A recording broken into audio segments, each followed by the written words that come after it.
Il y a un motel abandonné appelé The Royal Hawaiian Motel. Il est abandonné depuis plus d'une décennie. Je fais beaucoup d'explorations urbaines en solo, parfois la nuit. Le Royal Hawaiian Motel est situé à Baker, en Californie. Et pendant la journée, il fait très chaud, trop chaud pour me promener avec mon sac à dos. J'ai donc choisi d'aller au motel pendant la nuit. C'était très facile d'accès. Je me suis garé sur le bord de la route et j'ai marché. Il n'y avait aucune clôture à franchir et il n'y avait aucune sécurité. C'était certainement l'une des structures les plus faciles à explorer. À l'arrière se trouvait une piscine très profonde avec une tonne de graffitis. J'ai allumé ma lampe de poche vers le motel et j'ai remarqué que la moitié des chambres à l'étage avaient des portes qui étaient légèrement ouvertes ou complètement brisées. C'était un peu effrayant, mais aussi attendu, étant donné que l'endroit était abandonné depuis si longtemps. Une partie du motel semblait avoir été ravagée par les flammes et partiellement incendiée. J'ai regardé dehors pendant un petit moment. Il était tard dans la nuit, donc il n'y avait aucun bruit de circulation à proximité, juste le bruit de mes chaussures enjambant divers débris. À un moment donné, mon sang s'est glacé lorsque j'ai entendu une voix venant de quelque part à proximité. Cela ressemblait à une voix féminine. Mon premier réflexe dans ces scénarios est de supposer qu'il s'agit d'un agent de sécurité ou de quelqu'un qui pourrait me causer des ennuis. J'ai donc tendance à m'éloigner et à me cacher. C'est ce que j'ai fait. J'ai couru vers l'une des autres pièces du rez-de-chaussée et j'ai éteint ma lampe de poche. J'ai attendu juste 1 minute et après n'avoir rien entendu, je l'ai rallumée. J'ai regardé autour de moi la petite pièce dans laquelle je me trouvais. Les murs étaient jonchés de graffitis et il n'y avait qu'un seul meuble, une petite commode à 4 tiroirs. Un vieux matelas poussiéreux et sale gisait sur le sol. Je me demandais si les sans-abri venaient ici pour dormir, mais c'était tellement loin de toute véritable civilisation que j'en doutais. J'ai quitté la pièce et j'ai continué autour du motel, jetant un coup d'œil à l'intérieur de chaque ouverture du rez-de-chaussée, sous la passerelle aérienne menant aux chambres du niveau supérieur. Chaque pièce était assez similaire à la précédente, avec des graffitis et des écrits différents sur les murs, de vieux meubles et des débris. Puis, j'ai entendu un fracas venant d'en haut, comme si quelque chose tombait. Mon cœur manqua un battement. Je suis retourné dehors et j'ai pointé ma lampe de poche vers la passerelle au-dessus où se trouvaient les portes vitrées brisées. J'ai ressenti une montée d'adrénaline et j'ai décidé de monter là-haut pour vérifier les chambres. J'avais l'impression que ce n'était probablement qu'un animal dans l'une des pièces, mais il y a toujours une chance de croiser d'autres explorateurs, ou peut-être un sans-abri dans des endroits comme celui-ci. Je montais les escaliers, jetant un coup d'œil dans chaque pièce devant laquelle je passais. Ils étaient tous meublés de la même manière avec des déchets, des débris, de vieux matelas et des meubles étranges. Alors que je marchais plus loin dans l'allée, un bruit de claquement est devenu audible. Le bruit est devenu de plus en plus fort à mesure que je continuais à marcher. C'était un claquement lent et constant. Boum, 2 secondes. Boum, 2 secondes. Boum. Quelqu'un était là. Je me suis approché de la porte de la pièce d'où j'étais sûr que le son venait. En m'approchant, ça s'est arrêté. Peut-être qu'ils ont entendu mes pas. J'ai annoncé à tous ceux qui se trouvaient là-dedans que je n'étais qu'un explorateur et que je ne voulais pas de mal. J'ai jeté un coup d'œil dans la pièce avec ma lampe de poche éteinte. Il faisait presque noir, mais j'étais sûr à 50% d'avoir vu la forme d'une personne plus loin dans la pièce, près du mur du fond. La pièce sentait les excréments. J'ai sorti la tête de la pièce et j'ai regardé ma lampe de poche pour l'allumer, mais avec précaution, afin que la lumière ne pointe pas immédiatement vers la pièce. J'ai dirigé la lumière vers le sol et je l'ai lentement soulevée pour regarder dans la pièce. Alors que le faisceau illuminait l'espace, j'ai vu 2 pieds nus et pâles s'approcher rapidement de moi. Dans un réflexe musculaire, j'ai pointé la lumière plus haut, révélant pleinement une femme avec un front ensanglanté et de la boue jaune sur la bouche, qui était grande ouverte. C'était la vision d'un cauchemar. Je suis sorti de là si vite. J'ai entendu la femme crier pendant que je courais, et ses cris ne se sont pas éloignés beaucoup plus loin, ce qui m'a dit qu'elle me poursuivait. J'ai descendu les escaliers en courant et je suis retourné dehors, sprintant jusqu'à ma voiture.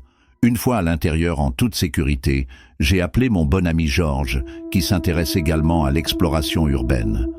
Je l'avais initialement invité à m'accompagner ici, mais il n'a pas pu venir. Je lui ai raconté ce qui s'était passé. Nous sommes arrivés à une conclusion troublante. Le bruit sourd que j'ai entendu était probablement celui de la femme qui se cognait la tête contre le mur, ce qui expliquait pourquoi son front était si sanglant.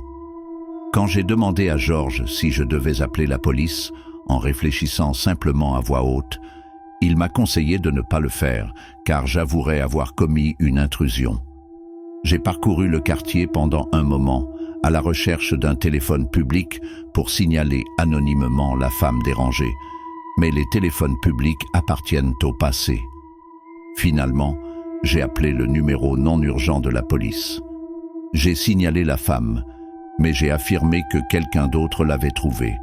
J'étais vague et j'ai raccroché rapidement, ne voulant pas rester dans les parages. Je ne sais pas si la police a jamais enquêté, mais quel que soit le problème de cette femme, elle avait besoin d'une aide sérieuse. Au cours de toutes mes années d'exploration, je n'avais jamais rencontré quelque chose de pareil.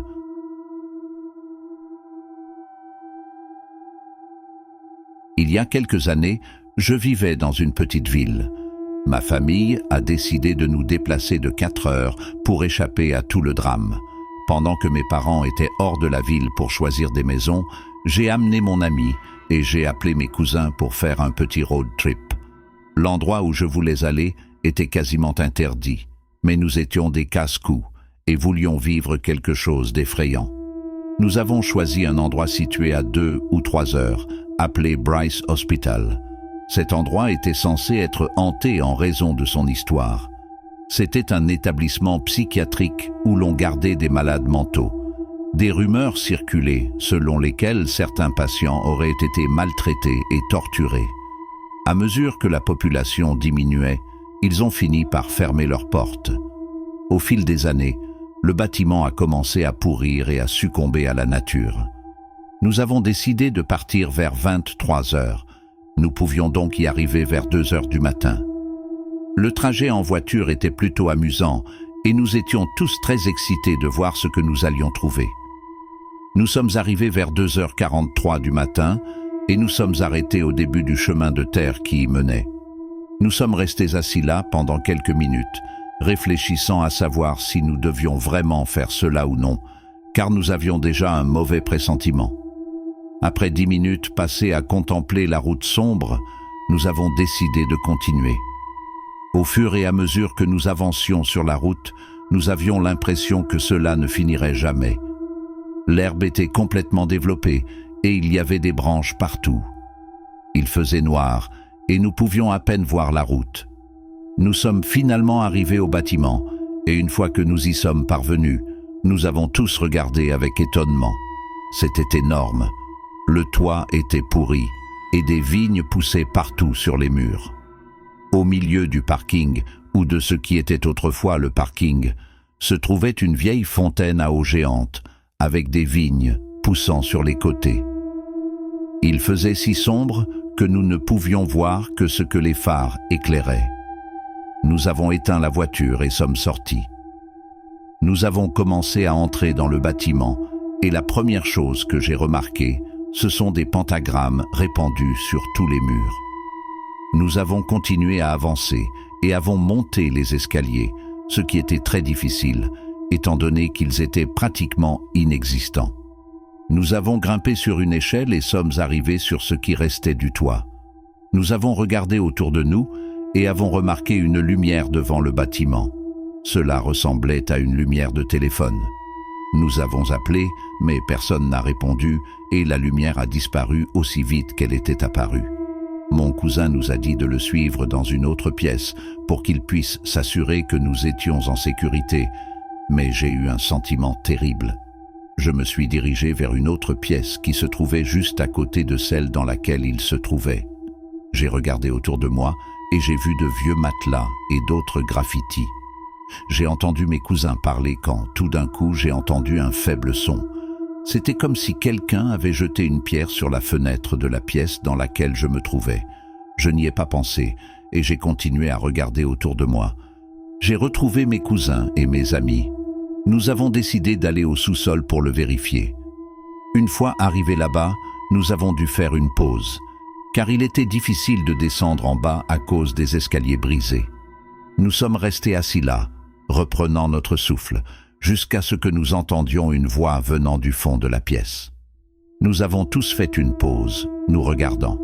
J'avais trop peur pour bouger, craignant que ce qu'il y avait là-dedans ne me poursuive. Mon cousin y est revenu lentement et a fait briller sa lumière. Alors que la lumière atteignait l'extrémité de la pièce, il aperçut quelqu'un accroupi, regardant vers le mur. Mon cousin a commencé à reculer lentement avec la lumière toujours allumée sur le gars.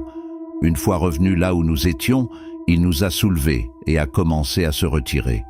Une fois que nous sommes sortis, il a crié à l'homme pour lui demander s'il allait bien. L'homme s'est retourné et nous a regardés d'un air vide. Il y eut un moment de silence avant que l'homme ne pousse des cris sauvages. Il a commencé à courir vers nous. Nous avons tous commencé à crier et à nous enfuir. Nous ne savions pas où courir, mais nous avons fini par sortir par la fenêtre. Nous nous sommes retrouvés dans les bois derrière le bâtiment.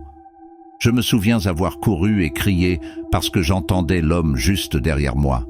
Mes cousins étaient loin devant moi et j'ai vu leur lampe de poche s'éteindre lentement. J'ai heurté tellement d'arbres que tout mon corps a commencé à me faire mal. Je les ai finalement rattrapés dans une clairière. Nous avons trouvé une piste et avons commencé à essayer de retrouver notre chemin vers la voiture.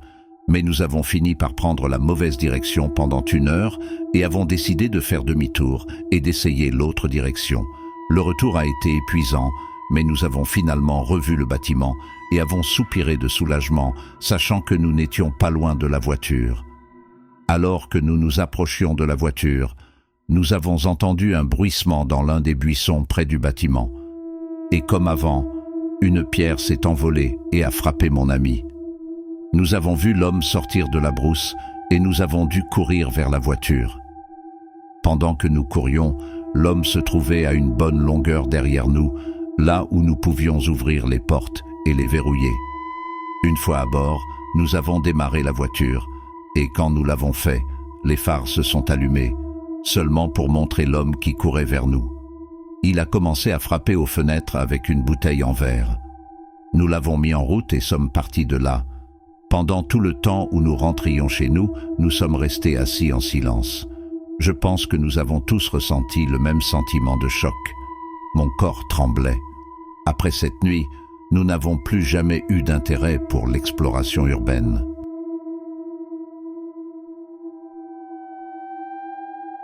Cela s'est produit dans la campagne géorgienne. J'avais 15 ans à l'époque avec mon frère Seb, qui en avait 18. Seb adorait explorer des endroits effrayants, et il a entendu parler de cette immense maison abandonnée non loin de chez nous par quelqu'un qu'il connaissait. Je suppose qu'il ne voulait pas l'explorer seul. Alors un jour, il m'a emmené avec lui pour aller le découvrir. Seb a garé la voiture dans un endroit plutôt caché, couvert par un bouquet d'arbres. La propriété de la maison n'était pas visible d'ici. Nous devions emprunter cette route bétonnée qui n'avait manifestement pas été touchée depuis une éternité. Il y avait des fissures géantes avec de l'herbe et des mauvaises herbes qui poussaient un peu partout. Toute l'herbe autour de la route était envahie par la végétation, presque envahie également par les mauvaises herbes. Soudain, nous avons remarqué une femme au bout de la route qui marchait derrière nous dans notre direction. J'ai demandé à Seb ce qu'on devait faire et il m'a dit de jouer cool. Si nous commencions à courir, cela semblerait suspect. La femme marchait avec les 2 mains croisées derrière le dos, comme si elle partait se promener tranquillement. Nous avons continué à marcher à notre rythme habituel, peut-être en l'accélérant un peu, juste légèrement. Je me suis retourné une fois de plus, et elle était maintenant beaucoup plus proche. Je pouvais voir un sourire sur son visage. Elle me regardait. Puis elle a dit « Belle journée aujourd'hui, n'est-ce pas ?» Mon frère et moi avons simultanément répondu « Ouais. Elle continuait à marcher derrière nous, se rapprochant de plus en plus. Puis, alors qu'elle était presque juste au-dessus de nous, les mains toujours croisées derrière le dos, elle a dit « Je dois aller me coucher maintenant ». Seb et moi nous regardâmes d'un air confus. Nous avons tous les deux accéléré le rythme sans nous dire un mot. Nous venons de voir sur nos visages qu'il était temps d'accélérer et de nous éloigner de cette femme. Mon frère s'est retourné une dernière fois et m'a dit « Passez une bonne journée, madame ». Nous sommes restés au rythme de la marche rapide pendant un moment et la prochaine fois que nous nous sommes retournés, cette femme avait complètement quitté la route. Cela signifiait qu'elle avait dû partir dans les bois, ce qui était incroyablement effrayant. Ce fut un début absolument effrayant pour cette petite excursion. Nous sommes arrivés à la maison. Celui-ci était sensiblement détérioré. Des vignes de lierre poussaient sur certaines parties des murs. Certaines vitres ont été brisées, ce qui signifie qu'elles avaient déjà été explorées. Et c'est exactement comme ça que nous sommes entrés dans la maison, par une des vitres brisées. Nous sommes montés à l'intérieur en veillant à ne pas nous couper avec des verres brisés. Dès le début, étonnamment, beaucoup de choses ont été laissées derrière nous, comme tous les meubles, même s'ils avaient l'air un peu usés. Toute la décoration murale, les petites décorations sur la table basse. Même lorsque nous sommes allés dans la cuisine et avons vérifié le réfrigérateur, il restait des aliments très pourris. Ouvrir ce réfrigérateur, c'était comme recevoir une odeur de mort au visage. Après avoir vérifié tout le premier étage, nous sommes descendus au sous-sol. Le sous-sol, comme le premier étage, était encore entièrement meublé, même si ici, c'était beaucoup plus compliqué. Il y avait une tonne de choses, comme des feuilles de papier volantes et des détritus étalés sur le sol. La moquette était d'un bleu délavé. Il y avait un peu de lumière qui entrait dans la pièce par les fenêtres situées en haut des murs. Puis, nous avons entendu un bruit venant d'en haut, un bruit sourd distinct. Nous nous sommes tous les deux figés comme des statues, attendant à nouveau tout type de bruit. En quelques secondes, nous avons attribué cela au simple bruit d'une vieille maison en détérioration. Il n'y avait pas grand-chose d'autre à voir au sous-sol, alors nous sommes remontés au premier étage. Le seul endroit où il restait à vérifier était l'étage. En haut des escaliers, d'après ce dont je me souviens, se trouvait la salle de bain juste en face des escaliers. Ensuite, à gauche, se trouvait un petit couloir qui menait à une porte ouverte, puis le couloir allait vers la gauche. Je ne me souviens pas de ce qui se trouvait à droite, mais je vais vous expliquer pourquoi dans une seconde. Seb et moi sommes allés à gauche et avons franchi la première porte. C'était une chambre de taille convenable, mais elle ne ressemblait pas à la chambre principale. Il y avait un lit double et une commode d'aspect antique. Il y avait quelques vieux vêtements laissés dans la commode, rien que je voulais toucher. Seb a quitté la pièce le premier, puis il a prononcé mon nom d'un ton très inquiet et effrayé. Je l'ai regardé et il regardait dans le couloir. Je suis entré dans le couloir et j'ai vu ce qu'il regardait. Il y avait cette femme de tout à l'heure, debout devant le lit dans une autre chambre au bout du petit couloir. Elle souriait toujours comme avant. Elle ouvrit la bouche et dit « Veux-tu voir ce qu'il y a derrière mon dos ?» Mon frère a crié « Toi !» et il m'a poussé à commencer à courir. Nous nous sommes tous deux dirigés vers la porte d'entrée et avons sprinté dehors. Je n'ai pas pu m'empêcher de regarder la maison par les fenêtres de l'étage, m'attendant à ce qu'elle soit à l'une d'elles, mais ce n'était pas le cas. Je devais aussi m'assurer qu'elle ne nous poursuivait pas. Nous avons continué à courir jusqu'à ce que nous soyons hors de vue de la maison, puis nous avons continué à courir encore. Même si mon cardio était nul et que j'étais à bout de souffle, lorsque nous sommes finalement retournés à la voiture, j'ai eu des hauts le cœur, essayant de vomir d'épuisement. Nous sommes montés dans la voiture et Seb nous a reconduits chez nous. Pendant tout le trajet, nous n'avons pas pu arrêter de théoriser ce qui venait de se passer.